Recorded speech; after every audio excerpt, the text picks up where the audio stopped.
Hey, what is up, everybody? I'm here to give you guys my WWE Extreme Rules 2017 review. Now, I haven't watched the show yet, but I'm going to watch it. Here's how I'm going to structure this video. I'm going to watch it in different takes and review it. So I'm going to watch the pre-show and review that all in one take, and then I'm going to watch the actual show itself and review that all in different takes. And then I'm going to watch WHA Talk, because apparently that happened, and review that all in one take. I hope you guys enjoy this video. I'm actually can't wait to see kind of how this show turns out. And that's pretty much it. So I'm going to go watch the show and hope you guys enjoy this video. Okay, so we had the Extreme Rules show. We had the pre-show. We had Renee Young, Sam Roberts, and David Otunga on the panel. Now, David Otunga obviously has been out filming a movie, so he returned on the show. He's supposed to be doing commentary for Raw itself. I don't know if that's still going to happen. I don't know if they didn't throw him out there on commentary because he wasn't in tune with the storylines since he's been busy filming the movie, or if they're going to keep him permanently on the panel. Quite frankly, I don't really care. Booker T, David Otunga, both aren't great on commentary anyways, so it really doesn't matter. I mean, Booker T is probably slightly better than Otunga, probably. But then we had the commentary team itself. We had Corey Graves, Michael Cole, and Booker T on commentary. Obviously, Corey Graves and Michael Cole did pretty good. Booker T was pretty bad. So, pretty much, if you've seen a pre-show for any mainstream WWE pay-per-view, you know how it goes. They just pretty much go over the angles and the storylines going into each match. But Nia Jax got interviewed about the Raw Women's Championship match.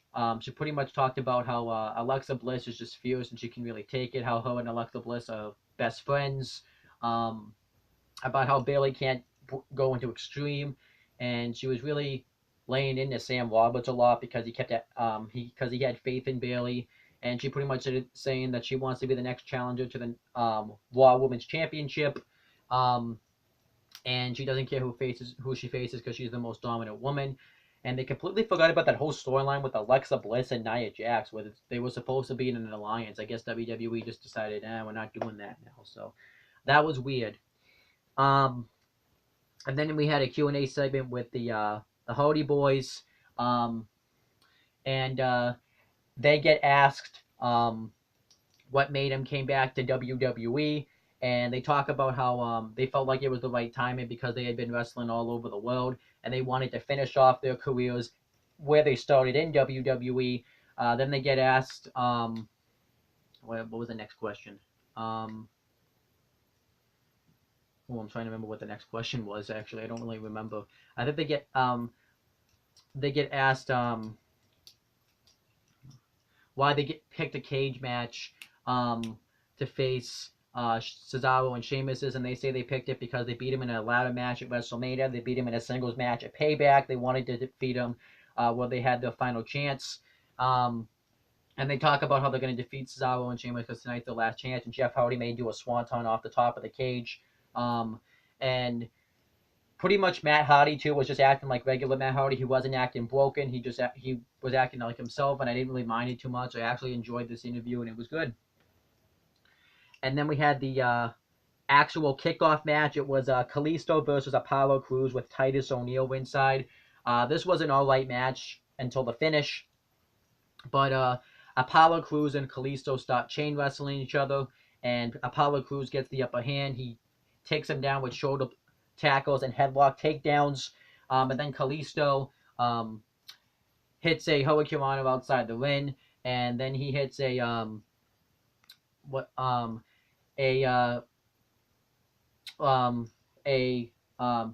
sunset flip Cena senton outside the ring. Then he goes to hit a corkscrew crossbody, but Crews catches him with an enziguri, which I thought was pretty cool. Then Apollo Crews dominates the matchup. He hits a suplex on Kalisto, and Kalisto tries to beat him with a roll-up, but Apollo Crews kicks out and hits a clothesline on him, and Kalisto kicks out. And then Kalisto tries to make his comeback, but Apollo Crews hits him with an elbow, and he tries to cover him. And Titus O'Neil's on the outside pissed. He keeps shouting instructions to Apollo Crews, which I really didn't care much for that in the match. And then Kalisto starts to make his comeback. He hits the Hurricanrana like the face first. He hits a corkscrew crossbody, um, and Apollo Crews keeps trying to make his comeback, but Kalisto, he goes for a power slam. Kalisto catches him into a DDT. And then eventually Apollo Crews hits a suplex on Kalisto, and they're both down. And Titus O'Neil tells Apollo Crews to hit a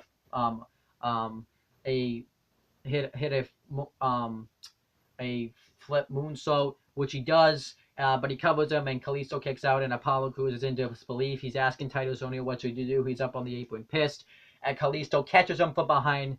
He hits a Salida del Sol on Crews, and as he hits this, he kicks Titus O'Neil in the chin, knocking him down, and he covers him, and he pins Apollo Crews. So I really didn't care much for the finish, and I didn't really care for much of the fact that Apollo Crews and Titus O'Neil kept talking to each other and shouting instructions. I get they're trying to focus on that storyline, but it just was unnecessary. And obviously, I think they're trying to build to Apollo Crews and Titus O'Neil turning on each other eventually down the line. But yeah, but the match was just really an average match with a crappy finish. So if I had to rate this match, I'll probably rate it 2 stars. But I'm going to go over that at the end of the show. But I'll probably rate this match 2 stars. I'm going to post all my star ratings in the description box down below. But yeah, Crews and Kalisto got a 2-star match. And that was pretty much the entire pre-show. The pre-show was pretty average. But the best thing on the pre-show was probably the Hardy Boys interview. But it's nothing really you need to go watch. But that's pretty much it. Now I'm going to start watching the actual show itself. Okay, so we had the actual show itself. We had the same people on commentary for the actual show as the pre-show. And we had the first match on the show. It was an Intercontinental Championship match. Intercontinental Champion Dean Ambrose versus The Miz with Maurice ringside. Where if Ambrose got himself disqualified, he would lose the Intercontinental Championship. And the match starts off. Ambrose and Miz are pretty much doing a lot of chain wrestling with each other. Miz is trying to get Dean Ambrose disqualified. He tries to have the spot where the wrestler kicks too much ass to lose and keeps trying to piss Ambrose off. But eventually Ambrose hits a clothesline outside the ring, and then he hits a suicide dive on the floor. He bounces Miz's head onto the barricade, and then he throws him back first into the apron, and then he goes to use a chair, but the referee takes it away from him. And Maurice distracts the referee. Miz goes to use the chair. Ambrose is able to counter it, and Miz hits a big boot, then he goes to use the chair. Then Ambrose goes to use the chair himself, and the referee catches him, so he takes the chair away, and Ambrose realizes he can't get himself disqualified. So, the chair gets taken away, and then Ambrose continues to dominate Miz. Miz hits a DDT onto the apron, and he pretty much takes control throughout the rest of the matchup. He hits a kick to the head on Ambrose, and there was a funny spot in this match where Miz had a headlock on Ambrose, and Ambrose fights out of it, and Miz still has like the headlock in with like nobody there, which was pretty funny. But then Miz takes control of Ambrose. He really dominates him throughout the rest of the matchup. He hits 3 drop kicks into the corner, a clothesline into the corner. Then he goes to go off the top rope, but Ambrose pushes him off, and then he hits an elbow drop from the top rope while the Miz is on the outside, standing up.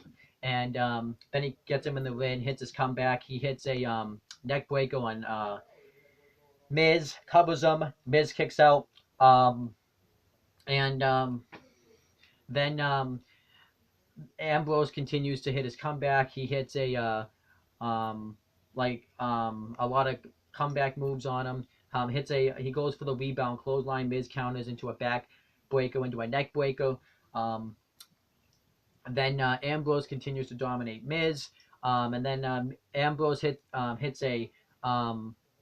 to hit a clothesline off the top, but Miz moves out of the way. Ambrose flips out of it, and Ambrose lands on his feet, and he hurts his leg, and Miz realizes this, and he kicks Ambrose's leg while it's in the corner, and then eventually Miz gets Ambrose into the figure 4 leg lock.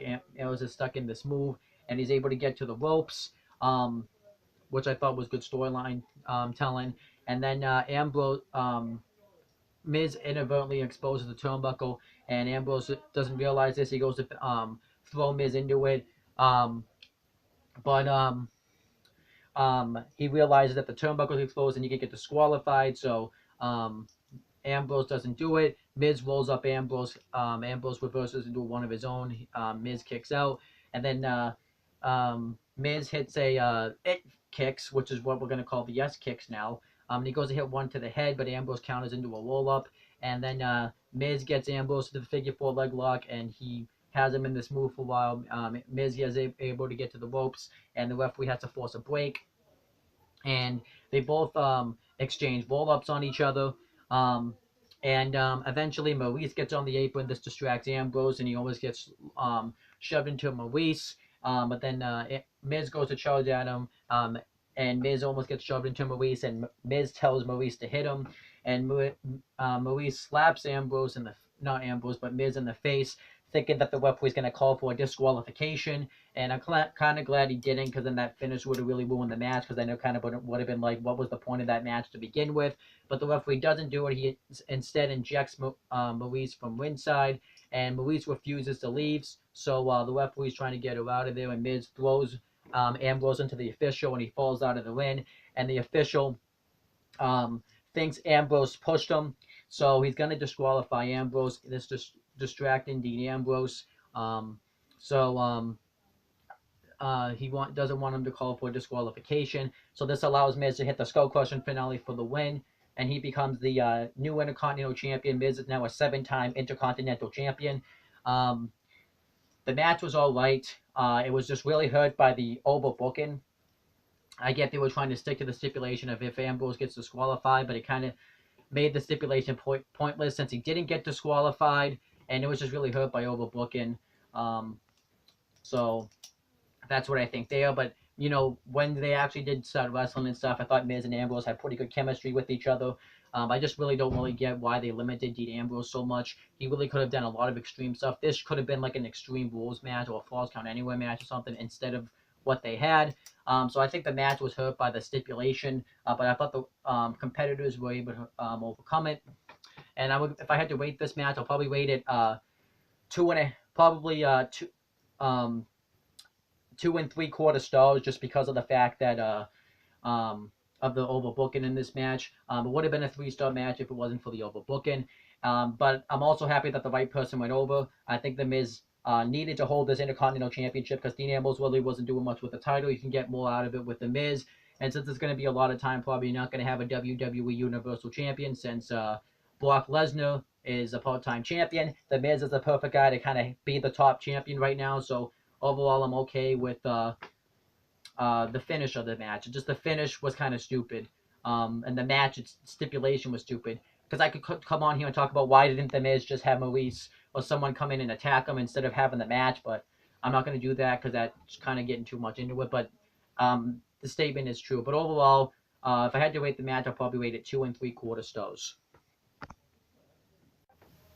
Okay, so next Bayley gets interviewed, and pretty much she talks about how she's willing to do anything to get the Raw Women's Championship. She's been watching a lot of clips about past Extreme Superstars, and she said that she saw Wonder Woman, and she said that she didn't get into the WWE to hurt people. She got in there to inspire people, but she's willing to do whatever it takes to win the Raw Women's title. It's a pretty decent promo. I thought it was kind of funny that WWE made fun of the fact that the This Is Your Life segment they did on Raw was a terrible segment, pretty much saying that they're not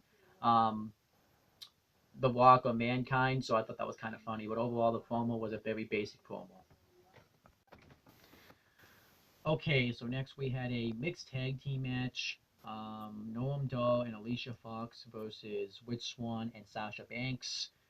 The match was boring, served no purpose. This match didn't even belong on a pay-per-view. It belonged on probably Monday Night Raw, maybe WWE 205 Live, maybe. But pretty much Alicia Fox gets her ass kicked by Sasha Banks, so she goes over and hugs Noam Dar, which leads to a tag, even though he wasn't holding the tag rope.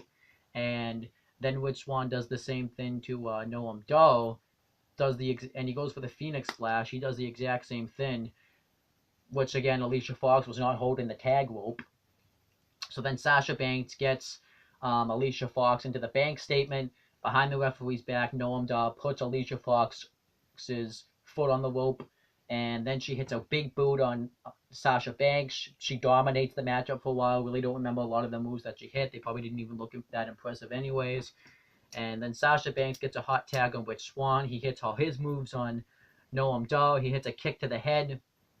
Dar kicks out, and then he goes for the Phoenix Splash. Dar's able to counter, hits a lot of right hands and stuff. And then Sasha Banks and Alicia Fox get into a terrible brawl. And then Sasha Banks is like, well, Rich Swann goes to hit like a dive. Noam Dar moves out of the way, throws him into the barricade. And Sasha Banks is, I think, supposed to go for a double knees on Alicia Fox, but I think Alicia Fox was too far away, so she had to like squirm herself over. It looks pretty damn ridiculous. And she goes for it. Noam Dar stands in Alicia Fox's way, and then Sasha Banks hits the double knees from the second rope on the outside on Noam Dar. Throws him in the ring, and Swann hits the Phoenix Splash for the win. And afterwards, Rich Swann and Sasha Banks dance together. It was bad. This was probably a Raw match, and not even a good Raw match. But yeah, this was probably 1 star. That's what I'd say. What the hell happened to Sasha Banks? I know I just talked about this in my 205 Live review, but Sasha Banks was like one of the 4 horsewomen. Along with Bayley and stuff, and now she's going nowhere. Like, I know, like, if they want to do this heel turn with Sasha Banks, please do it quick. I understand you want to probably wait till SummerSlam and stuff, but it's like, it needs to happen like ASAP, because Sasha Banks has just really fallen down the totem pole, and it's all bad. And yeah, and where does this feud go from here? Like, Alicia Fox and Sasha Banks really aren't feuding with each other. They try to tell you that, but they're not. Noam Dar and Rich Swann's feud's not going to be over. That whole Alicia Fox thing's probably never going to be over. So, where does it go? But overall, yeah. So overall, if I had to rate this match, I'm probably going to rate it 1 star because it was boring. Okay, so next, Elias Sampson came out and performed a concert, and pretty much what he did was he pretty much just trashed Baltimore and put himself over and got himself some heat. And this segment really wasn't bad, but what the hell was it doing on a WWE pay-per-view? Like, this is something you should see on Raw, not a WWE pay-per-view. So, yeah, that was pretty damn bad. So yeah, and I thought like the mixed tag team match was going to be the worst thing on the show, and WWE definitely topped itself about what could be really bad on the show. And now I'm about to watch the Raw Women's Championship match, and yeah, that's about to probably get really bad. Okay, so next match was a kendo stick on a pole match for the Raw Women's Championship. Raw Women's Champion Alexa Bliss versus Bayley. And this match absolutely sucked. So the match starts. Bayley and Alexa are both trying to grab for the kendo stick. Alexa tosses Bayley on the outside. She's about to get it, and then Bayley and Alexa are both struggling for it. And then the kendo stick falls into the ring, but nobody gets it. So then Bayley beats the crap out of Alexa Bliss, throws her into the barricade, hits a Bayley to back suplex on the floor, and then she gets the kendo stick. And she can, so by my thing is, Bayley can use the kendo stick, Alexa Bliss can't. This is my whole thing. So then Bayley is trying to chase Alexa Bliss, trying to get this kendo stick, trying to hit her with the kendo stick. Alexa Bliss gets cornered. She hits a takedown on Bayley, and then she hits Bayley with the kendo stick. But I thought that since Bayley got the kendo stick first, she was the only one that could use it. That was the whole point of this match, wasn't it? That was the rules of the match. Shouldn't Alexa Bliss have been disqualified or something since she was using the kendo stick? That really didn't make a whole lot of sense. So she just beating the crap out of Bayley with the kendo stick, and then Bayley hits a Bayley to belly out of nowhere on Alexa Bliss, and then she goes to grab the kendo stick, but Bayley gets shoved into it, gets hit, and goes right into the kendo stick, and then Alexa Bliss hits her some more, hits the DDT for the win. And then that was the match. Alexa Bliss retained the Raw Women's Championship. The match was bad. It had bad booking, and it's not really the woman's fault. It's just a kendo stick on a pole match is just never really all that good, so the stipulation just sucked, and you couldn't really make it work. and it just, the whole storyline was that Bayley was supposed to be extreme, but she never even got to use this kendo stick to begin with. So the match sucked, the storyline sucked, and yeah, the right person went over. I guess the right person went over, but the match was a piece of crap. If I had to rate this match, I didn't, like I said, didn't think it could get any worse than the mixed tag, but this match was actually worse than the mixed tag match because of the whole thing the WWE did. This match just was terrible, so I'm gonna give this match probably half a star because it was just terrible. Okay, so next we had a steel cage match for the Raw Tag Team Championships. Raw Tag Team Champions, the Hardy Boys versus Sheamus and Cesaro. And the only way you can win this match was both members of the team had to escape the cage. Um, which I kind of liked that stipulation because I hate that they have pinfall and submission inside of a cage match because I think the matches are usually better when they win by escaping the cage. I don't mind the pinfall submission thing, but it just makes more sense. Um, and this has been the best match on the show so far, which it really isn't saying much because this match I even have a little bit of a problem with, and I'm going to get to that in a second. But the match starts off, Sheamus and Cesaro immediately try to leave the cage, but the Hardy Boys stop them. They beat the crap out of them, and they both start exchanging blows. They both keep trying to escape the cage, but the Hardy Boys keep stopping them, and it's back and forth. And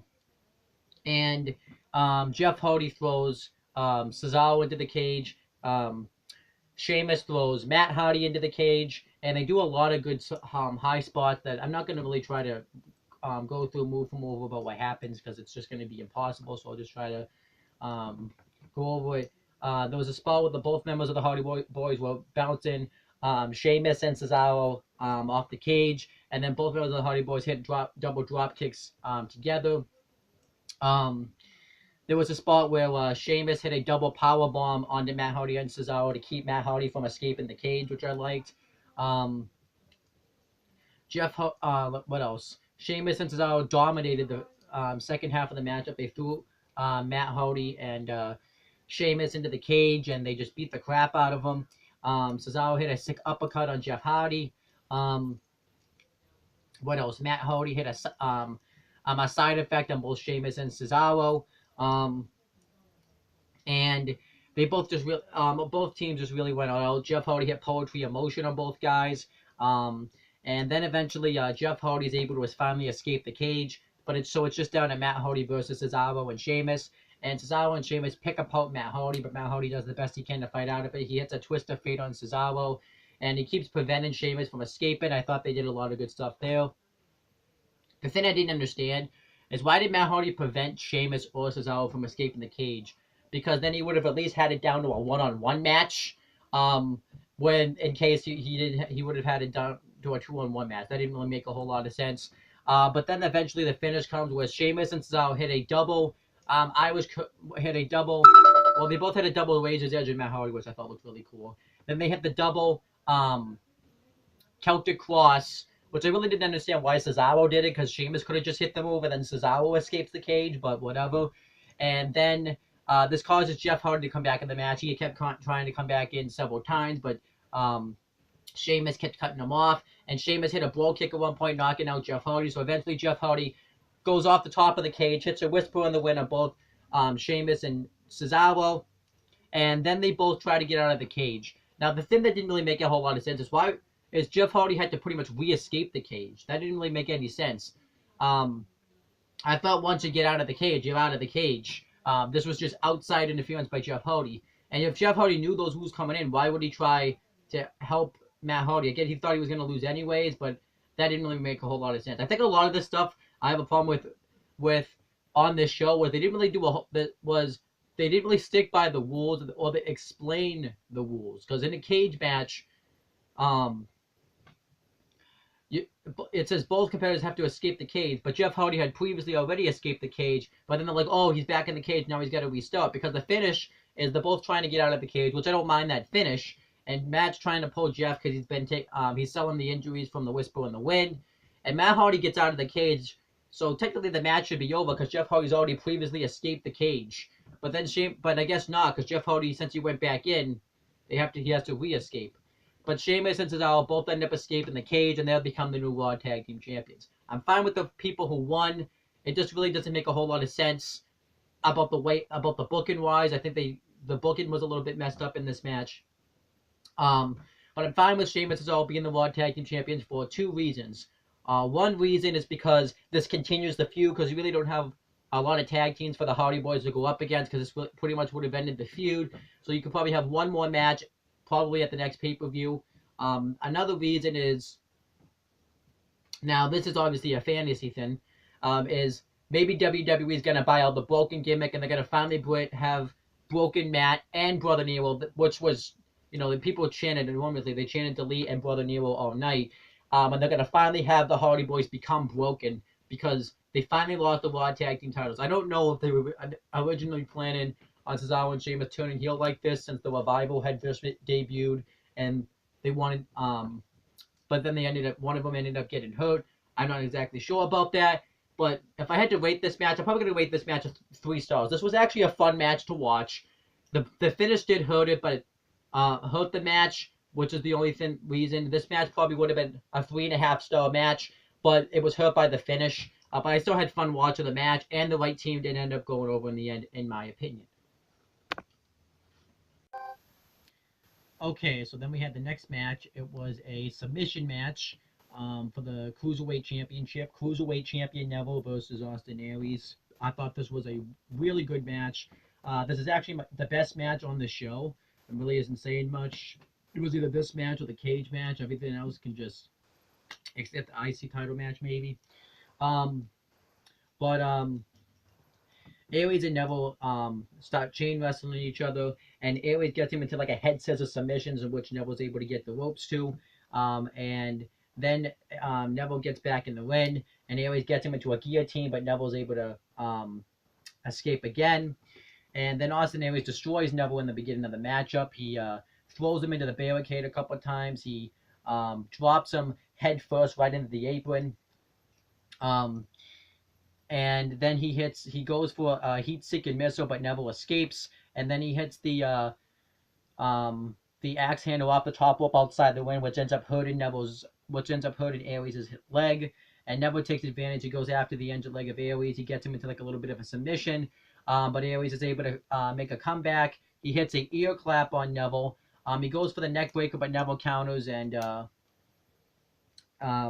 throws him off the top rope, off the apron, which hurts his leg and his shoulder. And then Neville picks apart Austin Aries. He hits a bunch of body slams and just really methodically picks him apart. And then Austin Aries starts to make more of a comeback. He hits a neck breaker again across the ropes, and he goes for the drop kick, but Neville gets him into the Winds of Saturn. And Aries is able to fight out of it, and he reverses it into a Winds of Saturn himself. And Neville grabs at the official to get himself out of it, but Aries is able to stop himself. And then Neville hits a kick on Aries, and then he goes for the red arrow, but Aries counters it, and he gets him into a guillotine on the turnbuckle, but the referee can't make the decision. The only question I had about this is, why was there disqualification and countouts if this was a submission match? Like, I thought the only way you could win was via submission, but whatever. And Aries hits a sunset flip into the last chancery, and Neville's able to get to the ropes. And I thought Aries was going to win the title right there, but he didn't. And then Aries hits a discus 5-arm, which drives Neville off the apron. And then he goes for a heat-seeking missile. But Neville moves out of the way, and this causes Aries to just splat against the right into the barricade. And then Neville hits the red arrow to the back, and then gets him in the Winds of Saturn. Aries taps out. Neville retains the Cruiserweight Championship, and you kind of see Aries smiling a little bit, which I thought was kind of funny. And like I said, I don't mind Neville. As much as I would have loved to see Austin Aries win the title, and I did want him to win this match, I really don't mind Neville winning, because Neville is the best champion in WWE right now. And let's be honest, as cool as it would be to see Austin Aries get a run with the title, Neville, I would keep the title on Neville. He's really doing some good things with this championship, and I would like to see him carry the title at least up until SummerSlam or something, so we're going to have to wait and see. The question is what happens to Austin Aries now? He can't get another match because he's lost his final opportunity. They hyped that up, so I really hope Austin Aries doesn't get lost in the shuffle and just gets relegated to only competed on 205 Live. So I really wonder what happens, and who does Neville face? There's really nobody else on 205 Live other than Austin Aries really credible enough to face Neville, because the cruiserweight division is built off Aries and Neville. Who does Neville face next? So if I was them, I would do some sort of tournament where the winner faces Neville for the title, which I think would make sense. And have that get blown off at the next Raw exclusive pay-per-view. But overall, really good match. If I had to rate this match, I'll probably rate it 3.5 stars. I thought it was really good. Even though it had the thing like why there was the counters and submissions and stuff, I thought this was the only match that actually had a definitive finish with no overbooking. It was just simple, and that's what made this match really good. And and the right person went over. Really, the right person would have gone over either way, but the right person ended up going over in the end. So I was fine with this booking decision. Okay, so next we had WHA Talk. If you want to know my thoughts on the main event, did watch it because of a certain guy that was in that match. Okay, so we had the panel of Renee Young and Corey Graves. Corey Graves wasn't on there the whole time though because he was still doing commentary, so he probably had to make his way there. But first, we had the interview from The Miz and Maurice, and the Miz, brags about how he's the Intercontinental Champion, and he brings up the fact that Renee Young tweeted that the ending of the match was bullcrap between him and Dean Ambrose, and he claims that she was being biased because she's married to Dean Ambrose, and Renee Young says that you used your wife to get ahead in that match, and you used the official. And Miz says that he won that match fair and square. He pretty much uses heel excuses to explain the finish of the match. And then he talks about how he's going to bring back the Intercontinental Championship to Prestige, and how Dean Ambrose was a lazy Intercontinental Championship, how he only defended the title twice. And he says that he's going to elevate that title, and he forces Renee Young to say that he won and Renee Young and Dean Ambrose lost that match. And then Corey Graves comes up and they congratulate each other. And overall, I thought the Miz was really good here, and it was awesome. And then Sasha Banks and Rich Swann get interviewed, and they pretty much talk about winning the mixed tag match. Sasha Banks talks about how she wants to be the Raw Women's Champion and how she's the Women's Revolution. And Rich Swann talks about how he wants to be the Cruiserweight Champion. It was pretty goofy. It's just what's happened to Sasha Banks, because she was acting very goofy here. And then Samoa Joe, who is now the #1 contender to the WWE Universal Championship. I'll give my thoughts on that after I talk about his interview.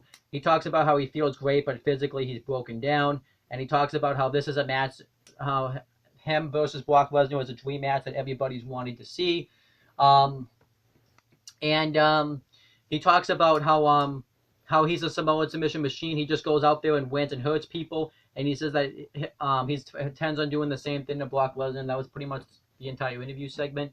And overall, I can't wait to see Samoa Joe versus Brock Lesnar. This is going to be a hell of a matchup. It's a matchup I've wanted to see for years. And now we're going to get that match. Samoa Joe, Brock Lesnar, WWE Universal Championship at the next Raw pay-per-view, which is Great Balls of Fire, which is a goofy name for a pay-per-view. And I can't wait to see Samoa Joe versus Brock Lesnar for the WWE Universal Championship. That match is going to be sick. It's kind of weird, though, because they're both going to be heels in the match, because Samoa Joe is clearly a heel, Brock Lesnar is clearly a heel, so it's kind of weird that they're going to go with that match. But I'm all for doing Samoa Joe, Brock Lesnar for the WWE Universal Championship. That's going to be a sick match, and Samoa Joe, you would actually believe, has a chance of facing off, because he's a beast. Seth Rollins, you can always go down that direction a different time. I don't know what they're going to do with Seth Rollins now, since he was kind of feuding with Samoa Joe. Maybe do something where Samoa Joe takes him out or something, because I don't know what the hell they're going to do with Seth Rollins. Maybe feud with Bray Wyatt, I guess. And then Finn Balor, I kind of question what's going to happen with him now. Maybe he's feuding with Bray Wyatt. I'm not really sure. So they're going to have to kind of fix that, because Seth Rollins was kind of feuding with Joe, so I wonder where he goes. I expect that feud to continue at some point, because it really doesn't make any sense to just end the feud.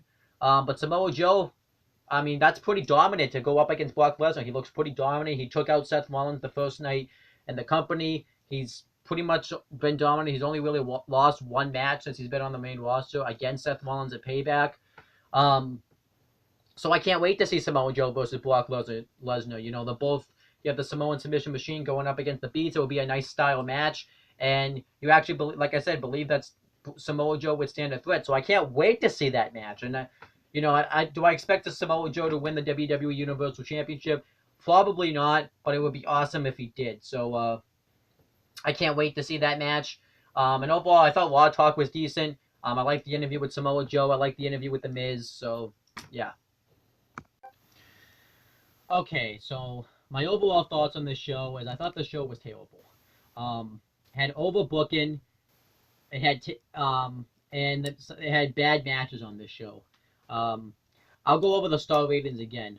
But you had the kickoff that was really just a 2-star match. The match itself really wasn't bad, but it was like, why should I care? I just really didn't care about it. I didn't really like the finish, and I don't like the storyline they're trying to tell with Titus O'Neil and Apollo Crews. It's not that I don't like it, but it's just kind of something that didn't really belong on a pay-per-view. They had the opening match with Ambrose and Miz, which was really overbooked, which really kind of hurt the match. The match itself wasn't bad. That's probably like about a 2 1/4.